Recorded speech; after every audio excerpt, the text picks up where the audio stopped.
Sometimes the people we trust the most are the ones who teach us the hardest lessons. He got down on one knee and said, "Forever." I smiled, I cried, I believed. 2 days later, he was someone else's husband, and I had to learn love doesn't always come with honesty. If I close my eyes, I can still feel what normal used to feel like, before all of it broke apart. I was 29, working as an event planner in downtown Chicago. My days were long, but fulfilling. Color palettes, client calls, table arrangements. I liked order. I liked knowing how the day would go. Ethan was the opposite. A photographer, spontaneous, charming, sometimes a little reckless. He made everything feel unpredictable, like life itself had color when he walked into a room. We met at one of my events, a spring wedding at the Lincoln Conservatory. He was covering it for a magazine. I was running around making sure the flowers didn't wilt. He caught me mid-panic when the caterer forgot the dessert plates. "You look like someone trying to save the world from collapsing over cupcakes," he said with that crooked grin. I remember snapping back, "If the bride doesn't get her cupcakes, the world will collapse." He laughed. That was our first conversation. We started dating soon after. He'd show up at my office with coffee, take me on night drives when I was too stressed to think, and photograph the sky just to show me how the colors match your eyes. My mom used to say he had that movie charm. My best friend Hannah, on the other hand, always warned me, guys like Ethan fall in love with moments, not people. I brushed it off, because when he looked at me, I felt seen. When he touched my hand, I felt chosen. We'd been together for almost 3 years when he proposed. 3 years of laughter, road trips, little arguments that always ended with apologies and late-night takeout. We were planning to move in together that summer. So when he told me he had a surprise dinner planned on Friday, I didn't expect a proposal, but I hoped. He booked a table at the same restaurant where we'd first met with friends. The candles flickered low, the air smelled faintly of rosemary and wine. He looked nervous, hands fidgeting, eyes darting toward the waiter, like he was waiting for a cue. And then, just before dessert, he stood up, walked over to my side, and knelt down. The whole restaurant went quiet. He held up a ring, small, delicate, with a single diamond that caught the light like it knew something I didn't. He said, "Claire, you've made my life feel like it finally makes sense. I want every Friday, every Sunday, every boring Monday with you." I remember covering my mouth, nodding before I could even speak. The people around us clapped. Someone whistled.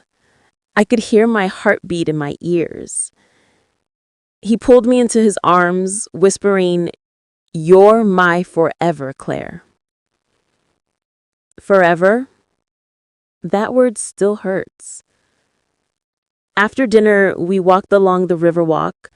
The city lights reflected in the water, and he held my hand like he didn't want to let go. He kept saying he had to sort out some work things over the weekend, but we'd start planning right after. I didn't think much of it. I kissed him goodnight at my door, watched him leave, and went to bed smiling like a fool. Saturday passed quietly. He didn't call, but I told myself he was busy. He texted me once, "Crazy weekend. I'll explain soon. Love you." I remember that text word for word. I even saved it. Because by Sunday, that message, "Love you," would become the cruelest lie I'd ever been told. Sunday morning, I woke up early, humming. My mom had already heard the news. She called at 8 a.m. crying. "Oh, honey, he finally proposed. I knew it." I laughed, embarrassed and happy, telling her how perfect it was. We spent an hour on Pinterest looking at wedding ideas. I texted Ethan a few pictures. This could be our theme, but no response. By afternoon, I started to worry. He always called, even when busy. I sent another message. "You okay?" Nothing. By evening, a strange restlessness took over. I remember pacing around my apartment, glancing at the ring, trying to silence that growing unease. It wasn't until 9 p.m. that my phone finally buzzed. But it wasn't him. It was Hannah. "Claire, where are you right now?" I laughed nervously. "I'm at home. Why? You sound weird." There was a pause. I could hear cars in the background. "Don't freak out, okay? But are you sure Ethan's in town?" "What do you mean?" "Because someone just posted pictures from a wedding in Evanston, and Claire, he's in them." I felt my stomach drop. My first instinct was denial. "You're mistaken. He told me he had work." "I'll send you the post," she whispered. A second later, my screen lit up with a photo of Ethan in a gray suit holding a woman in a white dress. His hand was around her waist. His face, that same tender smile from Friday, but this time, not for me. I froze. My breath came in short, painful bursts. That's not, but it was. There was no mistaking his face or the tattoo on his wrist. Hannah whispered again, "Claire, I'm so sorry." The ring on my finger felt like fire. That night, I sat in the dark, staring at my phone screen, scrolling through every photo. There were comments, congratulations, hearts, people tagging him. "Ethan and Melissa, finally married. Beautiful couple, wishing you both happiness forever." I didn't even know who Melissa was, but apparently, she was his wife, and I was his secret. That night, I didn't sleep. I just sat there, my phone screen lighting up with a stranger's joy and my own heartbreak. Every new comment, every heart emoji, every "they're perfect together" felt like someone pressing harder on an open wound. By midnight, I finally forced myself to call him. Once, twice, 5 times. No answer. By the 6th try, it went straight to voicemail. His voice came through, calm and familiar. "Hey, it's Ethan. Leave a message and I'll call back." That voice used to make me smile. Now it made my chest tighten. I left a message. I can't even remember word for word. Something between a whisper and a scream. Something like, "Ethan, what's going on? Please call me. Please just tell me this isn't real." He didn't call back that night or the next morning. When I woke up on Monday, the world felt wrong. Too bright, too normal. People went to work, cars honked, coffee shops buzzed, and I just sat on my couch, still wearing his ring, watching strangers online congratulate the man who had promised me forever. By noon, I decided I couldn't stay silent anymore. I needed answers. I drove to his apartment, a small loft on the north side, the one we decorated together with thrift store finds and cheap candles. I still had a key. When I got there, the curtains were drawn. His car wasn't outside. I hesitated for a long moment before unlocking the door. The smell hit me first. Lavender and something else. Perfume. Not mine. Then I saw the suit jacket he'd worn Friday night, tossed over the couch, and beside it, a woman's scarf. White, soft, and unfamiliar. On the kitchen counter sat 2 champagne glasses, half empty. I could still see the bubbles fading. My knees almost gave out.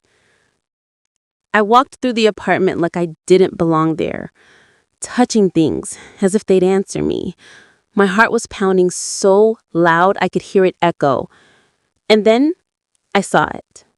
On the fridge, a printed wedding invitation. Ethan Cole and Melissa Hartman. Sunday, April 16th, Evanston Chapel. The date. The day after he proposed to me.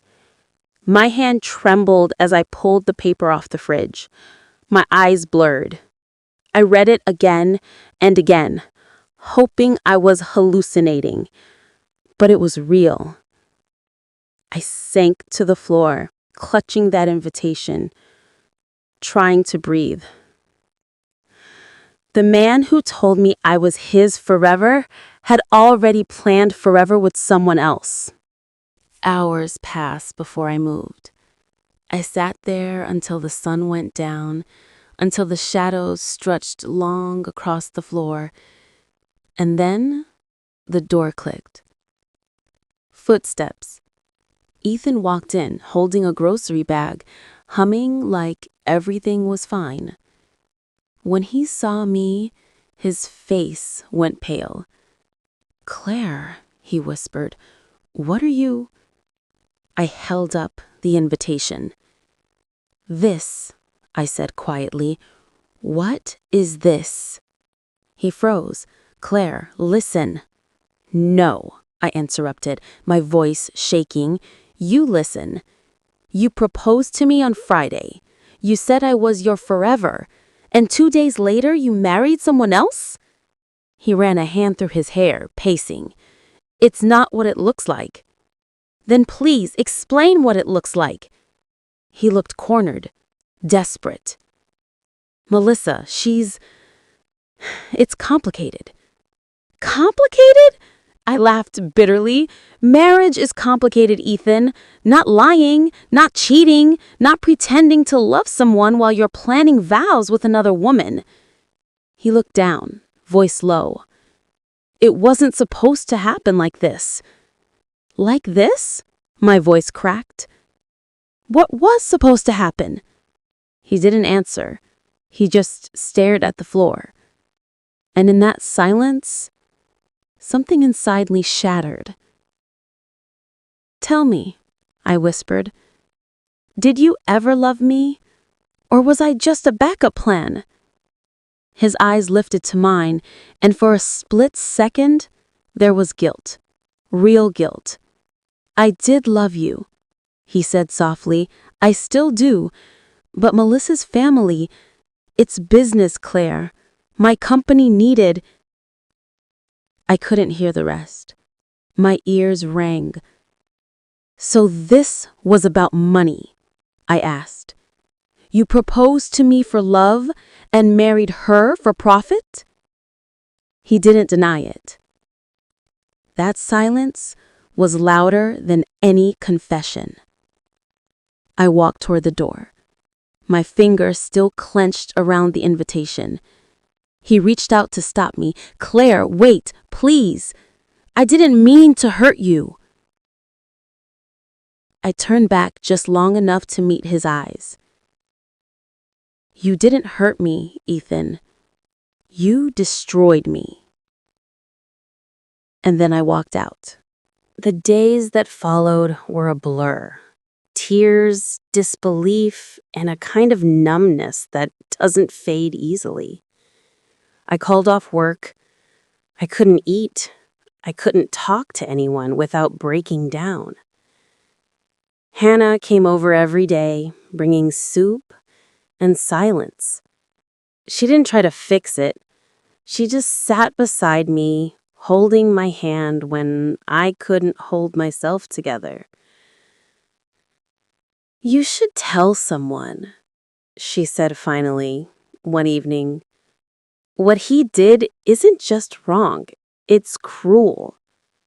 But I didn't want revenge. Not yet. I just wanted the truth. So I started digging. I went through his old messages, his emails, anything that could explain how long he'd been planning this double life. What I found made me sick. Emails dated months back, conversations with Melissa Hartman, the woman in the wedding pictures, contracts, event details, even travel receipts to meet her family. All while we were still planning our future. He'd been living two lives, one with me, one with her, and both filled with lies. But what hurt most wasn't that he married someone else. It was that he proposed to me knowing he'd never choose me. That Friday, the candles, the ring, his trembling voice, it was all performance. A way to keep me silent, maybe to ease his guilt. And the thought of that broke something in me that I can't describe. Because how do you mourn a man who's still alive but never really existed? By the end of that week, I made a decision. If he wanted to play pretend, I would show him what the truth looked like. I wasn't going to scream or destroy his things. I wasn't going to chase or beg. I was going to let him face himself in the only place he couldn't lie. Publicly. Because love should be honest, and betrayal deserves light. It's strange how calm I felt the day I decided to confront him. Not angry, not shaking, just empty. Like there was nothing left for him to break. By Thursday, his wedding photos had spread across social media. Everyone from mutual friends to old college classmates was posting congratulations. Each image looked like a dagger dressed in confetti. There he was, Ethan, smiling, that same half smile that once made me feel safe. Now it looked rehearsed. I didn't comment. I didn't post. Instead, I crafted an email. A quiet, composed, devastatingly clear email. Subject: about Friday night. Ethan, you said you wanted every Friday, every Sunday, and every boring Monday with me. I guess you forgot to mention that Sunday would be your wedding day with someone else. I won't yell or expose you in anger. You've already exposed yourself by the choices you made. I'm not seeking closure. I'm seeking truth. I'll be at the cafe near your office tomorrow at noon. You owe me at least that conversation. Claire. I didn't expect him to come, but he did. He showed up wearing that same leather jacket I once loved. His face was drawn, tired, maybe from guilt, maybe from pretending. He sat across from me, eyes darting between the coffee cup and my face. Claire, he began. Don't, I interrupted softly. Just answer me one question. Why? He sighed, rubbing the bridge of his nose. You wouldn't understand. It wasn't about love. That's clear, I said bitterly. He winced. Melissa's father, he offered me a deal. He owns the firm I've been trying to get into for years. He said if I married her, I'd have a future, stability. I let out a short, hollow laugh. So you traded love for a paycheck? He shook his head. I didn't mean to hurt you. I thought I could figure it out. I didn't expect you to find out this way. You didn't expect me to find out at all, I corrected him. You were planning to just disappear, weren't you? He looked away, shame flickering across his face. For a moment, neither of us spoke. The cafe was quiet, except for the soft hum of the espresso machine. I leaned forward. You could have told me. You could have chosen honesty. I was scared, he said. Scared? I whispered. Scared of losing me or scared of losing your deal? He opened his mouth but said nothing. That silence told me everything. I nodded slowly. You know what's sad, Ethan? I would have forgiven a mistake, but this was a plan. You rehearsed it. You looked me in the eyes and said, forever, knowing it had an expiration date. His voice cracked. I didn't know how to let you go. I looked down at the ring still on my finger. You already did. I slipped it off, placed it gently on the table. It made a small metallic sound when it hit the wood. That's my closure, I said, standing up. You don't get to keep me as your guilt souvenir. He reached out as if to stop me. Claire. I shook my head. Don't. You made your choice. Now you live with it. And then, for the last time, I walked away. I thought that would be the end of it. But life, it seems, had other plans. 2 weeks later, I got a call from a journalist friend who sometimes covered society weddings. Her tone was hesitant, almost pitying. Claire, you might want to see this. She sent me a link. Evanston Weekly News. Local business scandal. CEO's daughter's marriage under investigation for corporate misconduct. I stared at the headline. Melissa's father, the man who had offered Ethan the deal, was under federal scrutiny for fraudulent contracts. The article said his son-in-law, Ethan Cole, was being questioned for involvement. My breath caught. I hadn't said a word to anyone, hadn't sought revenge, but somehow truth had its own way of rising to the surface. Within days, photos of Ethan's wedding disappeared from social media. Melissa's profile went private. Then the messages started. From friends, from old coworkers. Claire, did you see what happened to Ethan? Wow, karma's real. But I didn't feel victorious, just tired. Sometimes justice doesn't feel like triumph. It feels like relief. A month passed. The shock faded into quiet sadness.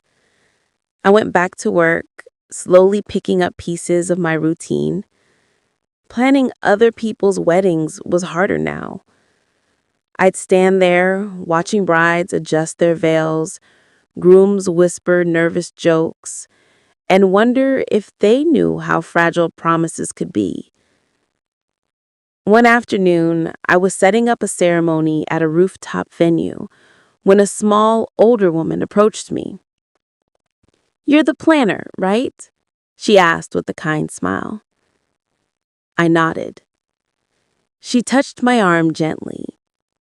"You seemed like someone who's loved deeply." Her words caught me off guard. How can you tell? Because your eyes look like they've survived something, she said softly. People who've loved truly always carry that. I didn't know why, but her words made my eyes sting. Maybe it was the first time in weeks someone saw me as more than the woman who got betrayed. Later that evening, I walked home through the quiet streets of Chicago. The air smelled of rain and lilacs. I passed by the Riverwalk, the same spot where Ethan and I had stood after he proposed. For a moment, I almost stopped. The memory tugged hard, like a ghost whispering my name. But instead of looking back, I took a deep breath and kept walking. Because some stories don't need an ending, they need release. Months later, I got one last message from him. A short, broken text. I'm sorry, Claire. I lost everything. I stared at it for a long time. Then I typed, You didn't lose everything, Ethan. You threw it away. And I hit send. And I never heard from him again. But that wasn't the end of my story. Because in losing him, I found something far more precious. Myself. For years, I'd shaped my life around his love, believing I was only whole when someone chose me. But now, I know. Real love doesn't ask you to shrink. It doesn't trade your heart for opportunity. It stays. And though he left me broken on a Sunday, I began rebuilding myself on a Monday. Healing didn't come as a moment. It came as 1,000 tiny ones. It came in the mornings I finally woke up without checking my phone for his name. In the evenings, I made dinner for one and didn't feel lonely. In the laughter that slowly returned, hesitant at first, then free again. People talk about heartbreak like it's a wound that scabs over with time. But for me, it felt more like learning to walk again, relearning balance, step by step, on ground that used to be unstable. After Ethan, I spent weeks untangling myself from the woman I used to be, the one who apologized too quickly, who mistook silence for peace, who believed that love could excuse deceit. I didn't want to hate him. Hate keeps you tethered to the past. I wanted distance, not bitterness. So I wrote him one last letter, not to send, but to set myself free. Ethan, you once said you wanted every boring Monday with me. I think about that sometimes, how ordinary love sounded extraordinary when it came from your lips. Now I realize that the beauty of love isn't in grand gestures. It's in the ordinary things. The honesty, the consistency, the peace. You took that peace from me, but I've learned how to build it again, this time with my own hands. I forgive you, not because you deserve it, but because I deserve to move forward. Goodbye. After I wrote it, I folded the paper carefully and burned it in a small dish on my balcony. The ashes drifted away in the wind, like something finally released. That night, I slept deeply for the first time in months. A few months later, life began to bloom again in unexpected ways. Hannah convinced me to take a small weekend trip to Lake Geneva. No phones, no drama, she'd said. Just quiet. The lake shimmered under the early summer sun. I remember standing by the water, toes buried in cool sand, breathing in air that didn't hurt anymore. It was there that I met Noah. He wasn't like Ethan. No grand entrances, no rehearsed charm. He was quiet, observant, and kind. He talked about books instead of business, asked questions, and actually listened. We met again the next morning at the same cafe by the lake. I was sketching table layouts for a client, and he was reading. We ended up talking for hours about mistakes, about second chances, about the strange comfort of strangers. There was no spark, no instant magic, just warmth, something calm and patient, something that didn't rush. Before leaving, he smiled and said, "You have this way of looking at the world like it still surprises you. Don't lose that." For the first time in a long time, I smiled, without pretending. Weeks turned into months. Life became steady again. Work picked up. I started designing my own boutique event service for smaller, more intimate weddings. My first client said, "You make everything feel personal." And I realized that the pain I'd carried had somehow made me better at what I do. Because I now understood love not as decoration or spectacle, but as sincerity. Sometimes people ask if I ever saw Ethan again. The truth is, once, by accident. It was almost a year later at a downtown gallery opening. I was there with the client, walking through a maze of photographs and wine glasses clinking softly in the background. And then I saw him, standing near a display, thinner, older, eyes tired. For a moment, our eyes met. He froze. I could feel his guilt like a shadow between us. He walked up slowly. "Claire," he said softly, almost reverently. I nodded politely. "Ethan." There was an awkward silence. Then he said, "You look happy." "I am," I replied simply. He swallowed hard, nodding. "I'm glad. You deserved better than me." I didn't need to say it, but I did anyway. Yes, I did. He smiled faintly, sadly, and whispered, "I'm sorry." "I know," I said, "and I forgave you a long time ago." Then I turned away, leaving him there, surrounded by his own still frames, his own ghosts. And I didn't look back. That night, I stood on my balcony again. The city lights glittered below, soft and distant. I thought about everything: the ring, the lies, the way pain had reshaped me. Sometimes I still catch myself wondering why it had to happen that way. Why the person who promised me love was the one who taught me loss.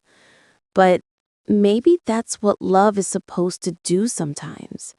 Break you open just enough for the light to get in.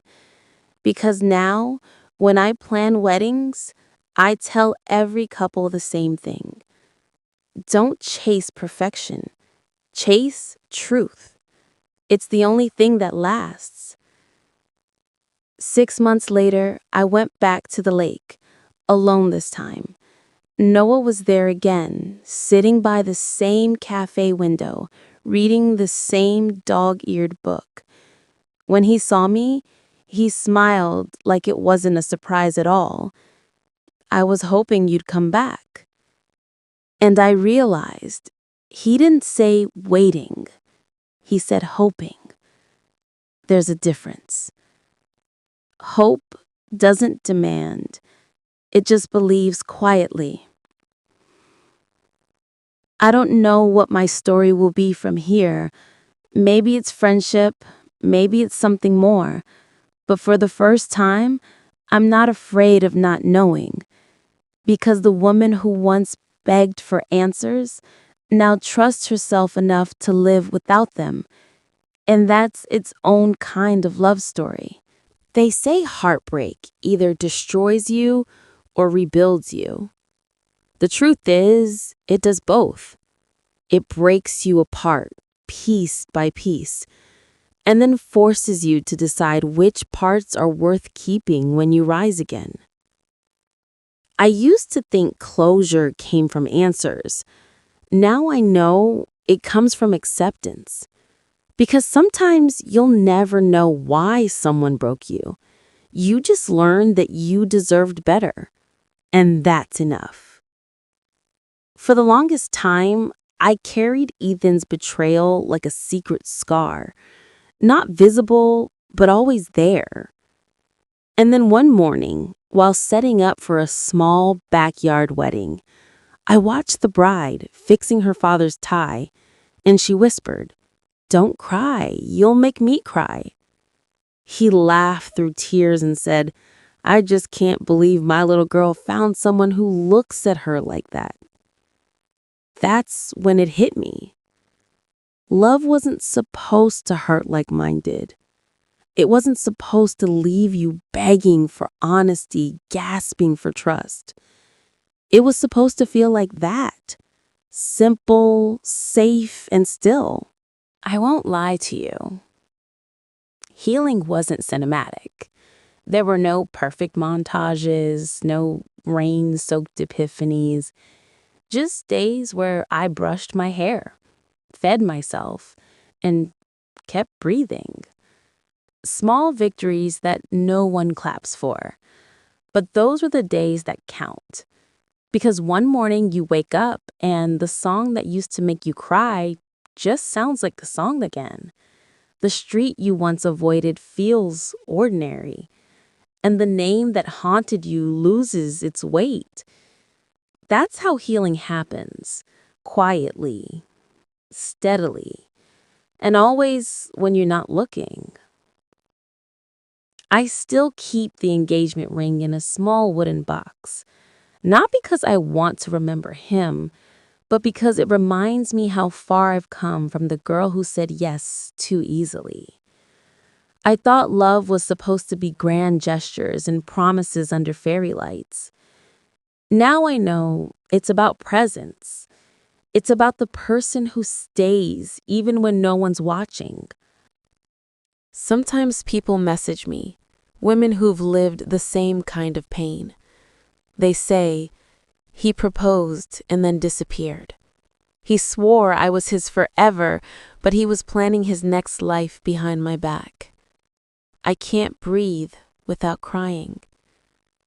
And I always tell them the same thing. You will breathe again. You will eat again. You will laugh again. But you will never be the same woman. And that's your gift, not your punishment. Because heartbreak doesn't just end chapters. It writes new ones, with stronger hands, clearer eyes, and a softer heart that knows its worth. I've stopped wishing Ethan would feel what I felt, because wishing pain on someone only keeps you tied to theirs. Instead, I wish him peace, so that mine stays intact. And maybe somewhere deep down, he remembers me, not as the woman he betrayed, but as the woman who forgave him and kept going. Noah and I, we're still in touch. Still gentle, still curious. No rush, no labels. Just two people learning to love without fear. And that, I think, is what real healing looks like, when you stop chasing forever and start cherishing today. If you're watching this right now, maybe your heart is still in pieces. Maybe you're still replaying the moment everything fell apart. Maybe you're still looking at photos you should have deleted months ago. Listen to me. You are not broken because someone couldn't love you right. You were never too much. They were just too small to handle the depth of you. And one day, someone will come along who doesn't make you question your worth, who won't turn love into a test, who won't leave you standing alone at an altar of promises. They'll choose you on quiet days, when your hair is a mess, when your laugh is too loud, when you're scared but trying anyway. That's the kind of love that stays.